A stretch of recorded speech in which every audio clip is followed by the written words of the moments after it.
오늘은 히브리서 12장 18절에서 24절까지의 말씀을 가지고 더 나은 피 십자가의 보혈, 더 나은 피 십자가의 보혈이라는 하나님의 말씀 증거하겠습니다. 지난 시간에는 6월달 호국보훈의 달을 맞아 나라와 민족을 위해서 피 흘리신 이 son국 선원들의 그 헌신, 그와 더불어 우리 온 인류를 구원하신 예수 십자가의 보혈, 그리고 예수님을 닮아간 베드로에 대한 말씀을 나눴습니다. 오늘은 그 연장선에서 더 나은 피, 십자가의 보혈을 살펴보는 시간을 갖겠습니다. 언젠가 한번 말씀을 드렸어요. 여의도 순복음교회 동대문 성전에서 사도행전 강해 설교를 한 1년 동안 했습니다. 6개월쯤 하고 있는데 비몽사몽간에 이 복음서 내용의 그 순서에 따라서 꿈을 꿨어요. 예수님이 말구에서 태어나시고 세례요한에게 세례를 받으시고 광야에서 시험을 받으시고 공생애를 시작하시고 이 산상수훈의 말씀을 전하시고 이 등등의 내용을 쭉 복음서의 내용에 따라 꿈을 꿨습니다. 그러다가 사도행전으로 넘어가면서 꿈에서 깼어요. 근데 뭔가 굉장히 그 찜찜한 느낌, 허전한 느낌, 한참 동안 허망하게 멍하니 앉아 있었습니다. 앉아서 가만히 생각을 했어요. 분명히 뭔가 뜻이 있다는 생각을 했고, 그 말씀 가운데는 정말 세례 요한도 있고 베드로도 있었고 뭐 바나바, 사울도 있었고 다 복음서에 기록된 내용들이 있는데 딱 하나, 십자가만 빠져 있었어요. 십자가만, 꿈에. 다시 한 번 더 한참을 생각했습니다. 근데 그 가운데 번쩍이는 그러한, 스쳐가는 그러한 무덤이 떠올랐어요. 과연 내 안에 진정한 십자가가 세워져 있는가, 보혈이 흐르고 있는가. 6개월 동안 사도행전을 강했던 설교문을 다시 한 번 더 다 찾아봤습니다. 찾아보니까 이 십자가 보혈전 설교가 없었어요. 머리에 정말 꽝 하는 그러한 느낌을 받았습니다. 사도행전임에도 불구하고 십자가 보혈전 설교가 없었습니다. 물론 우리는 십자가의 보혈로 말미암아 구원을 받았어요. 우리 하나님의 백성들에게 그 마음과 심령 가운데는 십자가의 보혈이 있습니다. 그런데 과연 그 십자가의 보혈이 내 안에 올바로 흐르고 있는가, 그 십자가가 올바로 세워져 있는가, 다시 한 번 더 생각하게 됐습니다. 우리는 보통 피하면 단순히 몸속에 이르는 흐르고 있는 혈액을 생각합니다. 하지만 성경 말씀 가운데 나오는 피는 단순한 혈액이 아닙니다. 성경에서는 나오는 피는 곧 생명을 뜻하기 때문입니다. 레위기 17장 11절 말씀 보시면 육체의 생명은 피에 있습니다.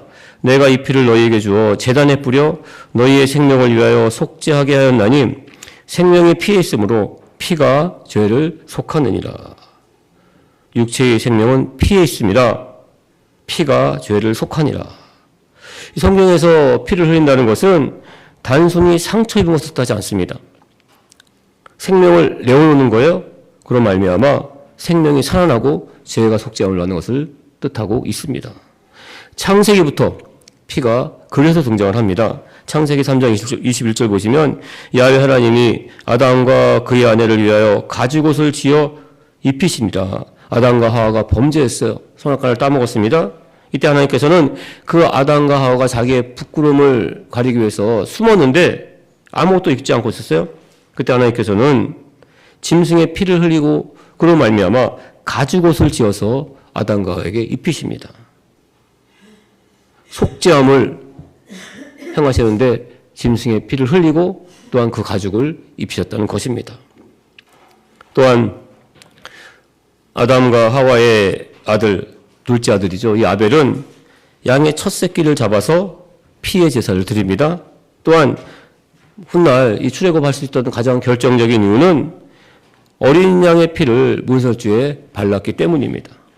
그리고 대제사장은 매년 속죄일마다 희생 제물의 피를 제단에 뿌립니다. 그 피를 가지고 속죄소에 들어갑니다.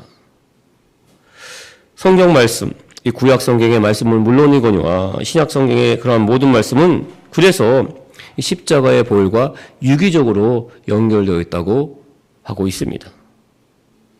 자, 유기적으로 연결됐다는 것. 제가 계속해서 반복해서 말씀을 드립니다. 음식을 먹고 체했어요. 체했을 때 손끝을 바늘로 따게 되면 검붉은 피가 나옵니다. 피가 나오면서 이 꽉 막혔던 그 체증이 사라지는 것, 완화되는 것을 느끼게 됩니다. 왜냐하면 이 손끝과 위장은 유기적으로 연결이 되어 있기 때문입니다. 전혀 상관이 없는 것 같아요. 손끝과 위장. 전혀 어떠한 관계가 없는 것 같은데 그 속을 들여다보면 아주 밀접하게 연결이 되어 있습니다. 이러한 연결을 유기적으로 연결되어 있다고 합니다. 마찬가지예요. 성경 말씀도 유기적으로 연결이 되어 있습니다. 창세기 1장 말씀부터 요한계시록 21장까지의 말씀, 그 모든 말씀이 유기적으로 연결되어 있어요. 어떤 말씀, 신구약의 어떤 말씀을 찔러도 바로 십자가의 보혈이 흐르기 때문입니다. 그렇습니다. 이 제물로 드린 짐승의 피는 온전하지가 못했어요. 죄를 지을 때마다 짐승의 피를 계속해서 흘려야 했습니다. 그래서 하나님은 마지막으로 하나님의 어린 양 예수님의 보혈의 피를 십자가에서 흘리신 것입니다. 단순한 피가 아닙니다. 완전한 속죄를 뜻하는 새 언약의 피였어요. 그래서 구약의 모든 피는 예수 십자가의 보혈로 향해서 흐르고 있다고 말씀하고 있는 것입니다. 오늘 본 말씀에서 더 나은 피, 십자가의 보혈을 말씀하고 있습니다.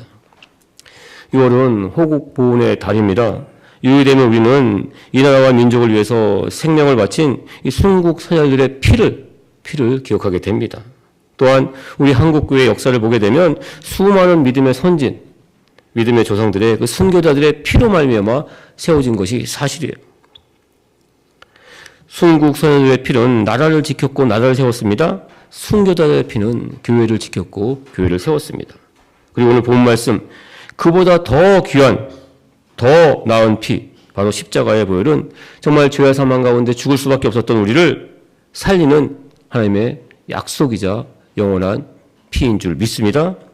오늘 본 말씀을 가지고 아벨의 피보다 더 나은 피, 우리를 시온의 영광, 하나님의 나라로 인도하는 더 나은 피, 십자가의 보혈에 대해서 살펴보는 시간을 갖겠습니다. 먼저 오늘 본 말씀을 좀 세세히 살펴보겠습니다. 이 18절부터 먼저 21절까지의 말씀은 출애굽한 이스라엘 백성들, 과거에 출애굽한 이스라엘 백성들이 시내산에 이르렀을 때에 대한 내용이에요. 자, 18, 19절 보시면 너희는 만질 수 있고 불이 붙는 산과 침침함과 흑암과 폭음과 나팔 소리와 말하는 소리가 있는 곳에 이른 것이 아니라 그 소리를 듣는 자들은 더 말씀하지 아니하시기를 구하였으니. 무슨 말씀인가 하면 이게 지금 구약 성경에 있는 말씀을 인용했는데 그 말씀과 지금 히브리서 기자가 하는 말씀이 중복되어 있어요. 그 시대와 배경이. 그래서 듣기가, 이해하기가 좀 어렵습니다. 너희가 이른 곳. 그러니까 여기서 너희는 우리를 뜻합니다. 여기 성도님들 뜻합니다. 우리가 지금 도착해 있는 곳은 과거 구약시대의 이스라엘 백성들이 율법을 받기 위해 도착한 시내산이 아니라는 말씀이에요. 그때 그 시내산에는 불이 타오르고 있었고 검은 구름과 어두운 어둠이 쌓여 있었고 폭풍과 휘몰아치고 있었고 그런데 나팔 소리와 함께 하나님의 말씀이 들려오는 그러한 시내산이었다는 것입니다. 그런데 그 시내산에서 하나님의 말씀을 들은 사람들은 하나님께 더 이상 하나님 말씀해 주지 마세요 하고 이렇게 사정을 했습니다. 강구했어요. 왜냐하면 20절 보시면 오늘 보면서 20절입니다. 짐승이라도 그 산에 들어가면 돌로 침을 당하리라 하신 명령을 그들이 견디지 못합니다. 짐승일지라도 그 산에 시내산에 들어가면은 죽이겠다 하신 이 말씀, 이 하나님의 명령이 너무나 두렵고 떨렸기 때문입니다. 이 말씀은 출애굽기 19장에 나온 말씀을 그대로 인용한 말씀입니다. 출애굽기 19장 12절 보시면 너는 백성을 위하여 주의의 경계를 정하고 이르기를 너희는 삼가 산에 오르거나 시내산에 오르거나 그 경계를 침범하지 말지니 산을 침범하는 자는 반드시 죽임을 당할 것이라. 그런 자에게는 손을 대지 말고 돌로 쳐 죽이거나 화살로 쏘아 죽여야 하리니 짐승이나 사람을 막론하고 살아남지 못하리라 하고 나팔을 길게 불거든 산 앞에 이를 것이라 하라. 산 경계까지는 가면 돼요. 근데 경계를 넘어서면 안 된다는 말씀입니다. 왜냐하면 거기에는 하나님이 계시기 때문입니다. 하나님이 계시기 때문에 경계까지만 가고 그 이상은 넘지 말라는 말씀이에요. 21절 보시면 그 보이는 바가 이렇듯 무섭기로 모세도 이르되 내가 심히 두렵고 떨린다 하였느니라. 모세도 그 산에는 올라가야 될 사람은 딱 한 명 있었는데 이 모세도 두렵고 떨리는 마음으로 시내산에 올라갔다고 말씀하고 있습니다. 이것도 시내산은 굉장히 무서운, 그러니까 하나님을 만난다는 이 시내산은 굉장히 두렵고 떨리는 곳이었어요. 그런데 지금 우리 성도님들이 있는 이 예배의 자리, 또한 그 삶의 자리 가운데는 과거의 율법을 받던 그 시내산이 아니라는 말씀이에요. 우리 성도님들과 함께 하시는 하나님은 이스라엘 백성들이 시내에서 보고 떨렸던 그러한 두려운 하나님이 아니라는 것입니다.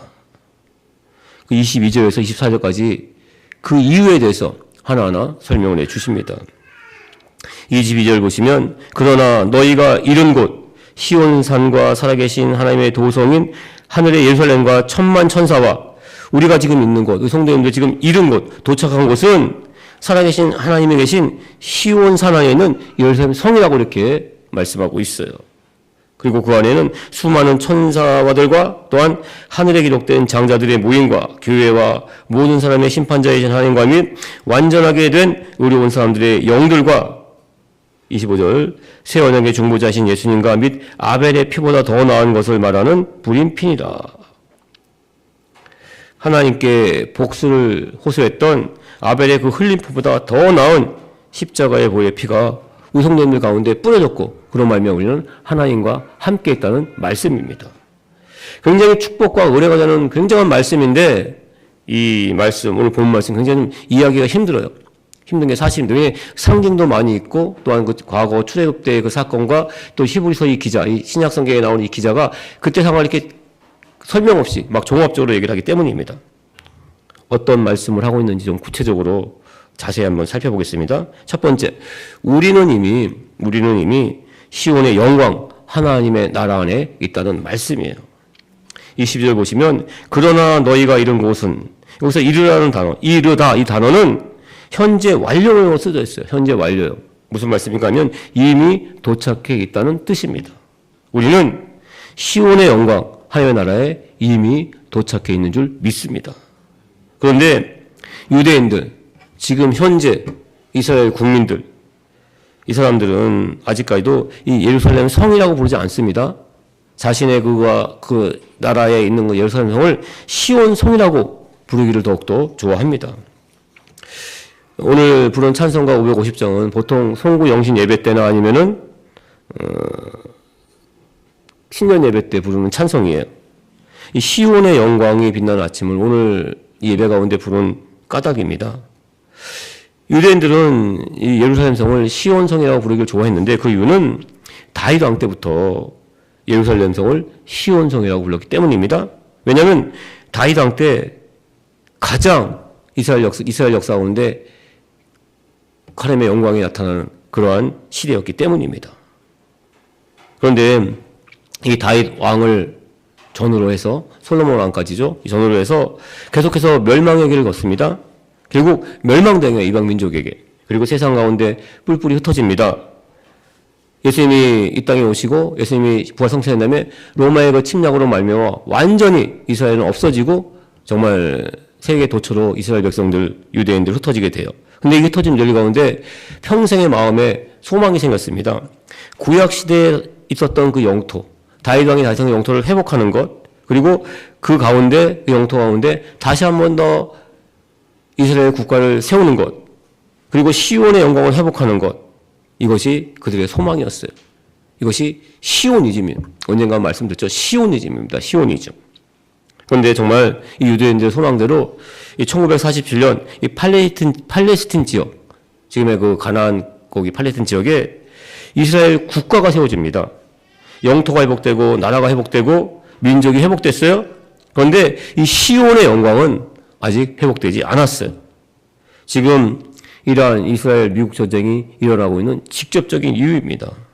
유대인들은 언젠가는 반드시 메시아가 와서 과거 다윗 왕 때의 그 영광, 시온의 영광이 우리 가운데 임하게 될 것을 소망하고 있기 때문입니다.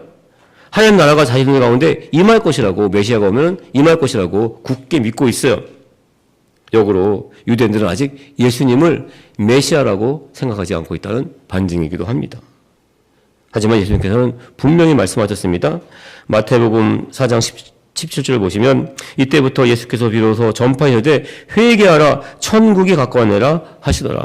이 말씀 가운데 천국은 어떠한 영토나 어떠한 그러한 지역을 뜻하는 거 절대 아닙니다. 하나님 나라의 통치, 하나님의 통치권을 의미해요. 무슨 말씀인가 하면 하나님의 통치가 임하는 곳이 바로 하나님의 나라인 것이고 시온의 영광이 임했다는 말씀입니다. 그래서 두 번째 우리는 예수님을 메시아 구원자로 믿고 우리는 하나님의 백성이 됐다는 사실입니다. 우리가 어떤 다른 나라에 들어가기 위해서는 외국 비자가 있어야 돼요. 입국 비자가 있어야 됩니다. 그러니까 출입증이 있어야 돼요. 마찬가지예요. 하나님의 영광, 시온의 영광이 빛나는 하나님의 나라에 들어가기 위해서는 비자가 있어야 됩니다. 이 비자를 발급해 주시는 분이 바로 예수님이세요. 십자가의 보혈, 그 예수님으로 말미암아 우리는 그 하나님의 나라에 들어갈 수가 있게 됐습니다. 이 시온의 영광 다시 한번 정확하게 살펴보게 되면은 오늘 찬송과 가사에 자세히 나와 있습니다. 메었던 종들이 돌아오고 광야에 화초가 피고 말랐던 시냇물이 흐르고 슬픔과 애통이 기쁨이 되고 싸움과 제약이 가득한 땅에 찬송이 울려 퍼질 때 그때가 시온의 영광이 임했다는 것입니다. 그런데 이 시온의 영광을 얼마나 간절히 원했는가 하면은 예수님을 찾아왔던 니고데모를 통해서 우리는 확실히 알 수가 있습니다.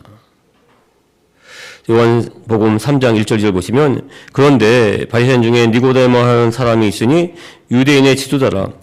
그가 밤에 예수께 와서 이르되 라삐여 선생님이여 우리가 당신은 하나님께로부터 오는 선생인 줄 아나이다. 하나님이 함께하지 아니하시면 당신이 행하는 이 표적, 그러니까 기적과 이적이죠. 하늘나라 임할 때 나타나는 그런 표적입니다. 이 표적을 아무도 할 수 없습니다. 남들이 볼까 밤에 몰래 예수님을 찾아왔습니다. 이 니고데모가 고백하는 거예요. 예수님 당신이야말로 하나님께로부터 온 인자, 사람입니다.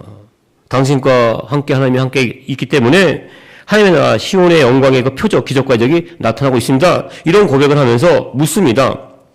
어떻게 하면 그 하나님의 나라에 들어갈 수가 있겠습니까? 시온의 영광을 볼 수 있겠습니까? 기적과 이적을 체험할 수 있겠습니까? 이렇게 물어요. 이때 예수님이 대답하십니다. 5절 보시면 예수께서 대답하시되 진실로 진실로 내게 이르노니 사람이 물과 성령으로 나지 아니하면 하나님의 나라에 들어갈 수가 없느니라.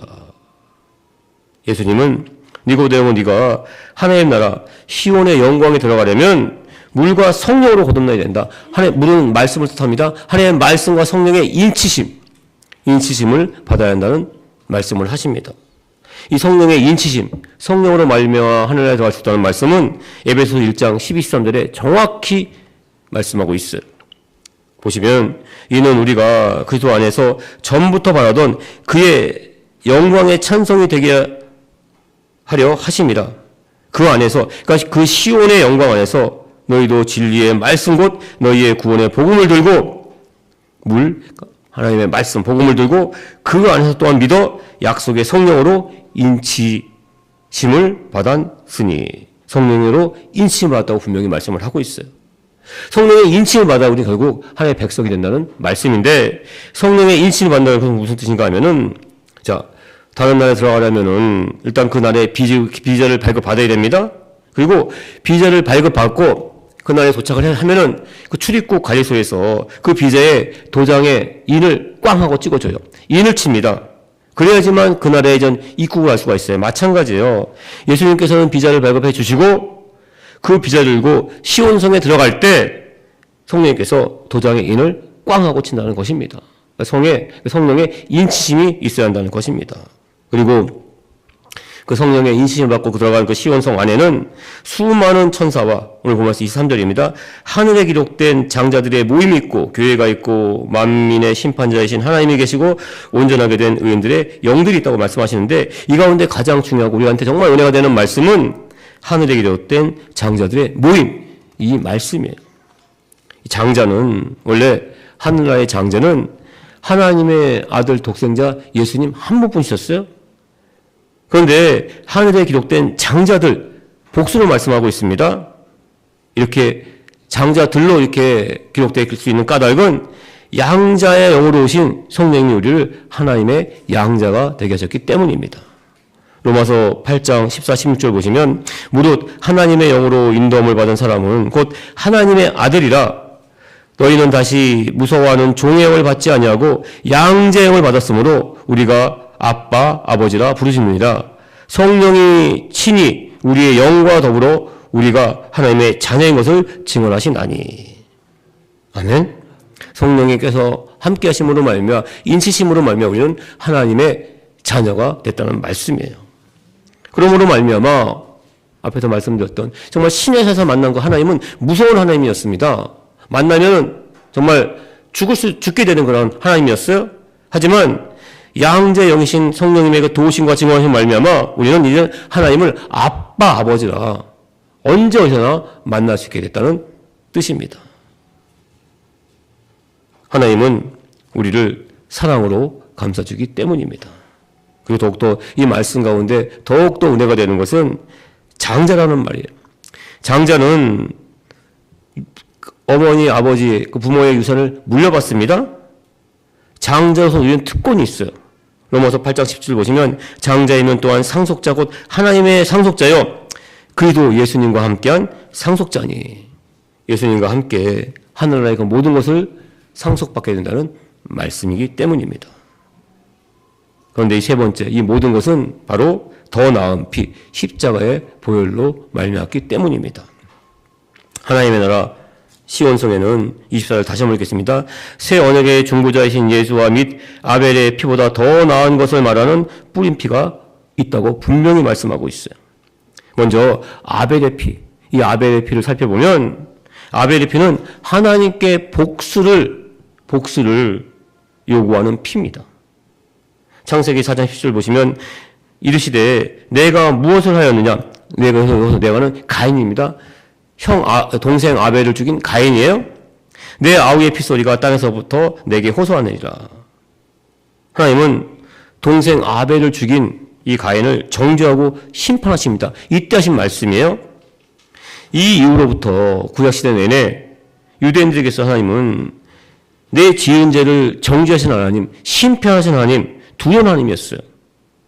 그래서 유대인들은 역으로 옳고 그름을 정확히 따질 수 있는, 죄를 짓지 않을 수 있는 그 죄의 기준을 명확히 알려주는 율법이 생명보다 귀하다고 생각을 했습니다. 그래서 율법을 정말 잘 지키면 죄를 짓지 않게 된다고, 그래서 하나님부터 정죄함 받지 않고 심판도 받지 않는다고 굳게 믿었어요. 그런데 사실 이 율법은 죄를 깨닫게 해줍니다. 죄에서 얼마나 벗어나는지 깨닫게 해줍니다. 율법이 죄를 짓지 않게 또한 용서할 수 없게 하지 못합니다.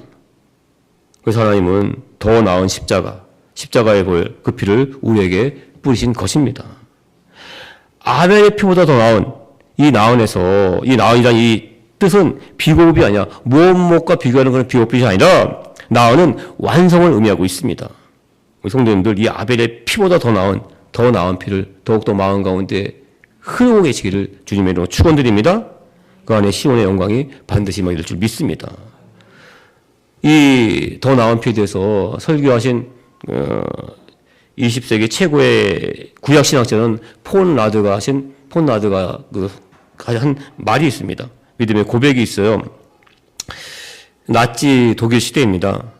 그때 히틀러가 그 나치를 다스리고 있었어요.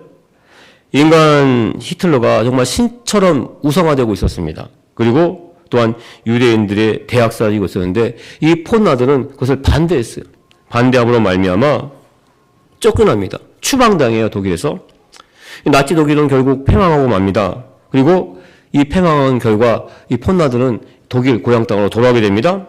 돌아와서 이 폰라드가 오늘 본 말씀을 가지고 아벨의 피보다 더 나은 예수 보혈의 피, 이 제목으로 설교를 해요. 온 국민, 이 독일 국민들을 모아놓고 설교를 합니다. 우리 독일은 유럽의 많은 나라와 국민들에게 큰 죄를 지었습니다. 특히 무죄한, 죄 없는 아벨과 같은 유대인 600만 명의 피를 흘렸습니다. 정말 용서받지 못할 죄를 지었습니다. 600만 명에 되는 아벨의 피가 지금 하나님께 복수를 호소하고 있습니다. 자, 이 설교를 들은 이 독일 이 국민들을 좌절했어요. 하나님의 그 두려운 심판이 자신들에게 임할 것이라는 두려움과 좌절에 빠졌습니다. 이때 이 폰나드는 계속해서 말씀을 전합니다. 하지만 그러나 우리에게는 예수 십자가의 보혈의 피가 있습니다. 이 십자가의 보혈로 말미암아 우리는 하나님께 용서를 받았습니다. 하나님의 나라 시온성에 들어갈 수가 있게 된 것입니다.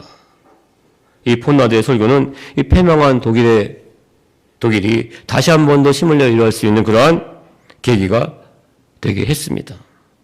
이 폰나드의 설교에 정말 은혜 받은 이 독일 국민들은 다시 한 번 더 마음에 소망을 갖겠어요. 그리고 이 독일 총리는 이 폴란드에 있는 그 아우슈비츠 포로 수용소에 가서 정말 그 무덤 앞에 엎드려서 십자가의 보혈을 의지해서 정말 진심으로 사죄를 구했고 용서를 빌었습니다. 독일은 지금 유럽연합, EU라고 하죠. 이 EU의 핵심적인 역할을 담당하는 나라가 됐습니다.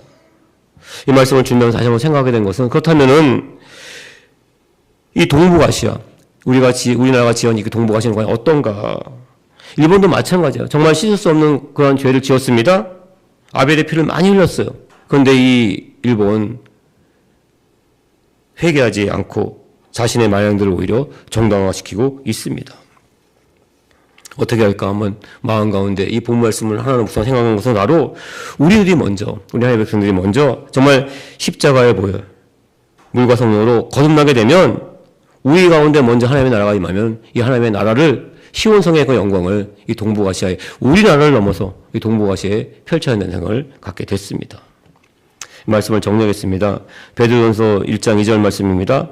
곧 하나님 아버지의 미리 아심을 따라 성령이 거룩하게 하심으로 순정함과 예수 그리스도의 핏뿌림을 얻기 위하여 택하심을 받은 자들에게 편지하노니 은혜와 평강이 너에게 더욱 많을지어다. 우리 성도님들 마음 가운데 십자가의 보혈이 더욱더 흘러넘치는 귀한 복된 하나님의 백성된 삶 사시길 주님의 축원드립니다.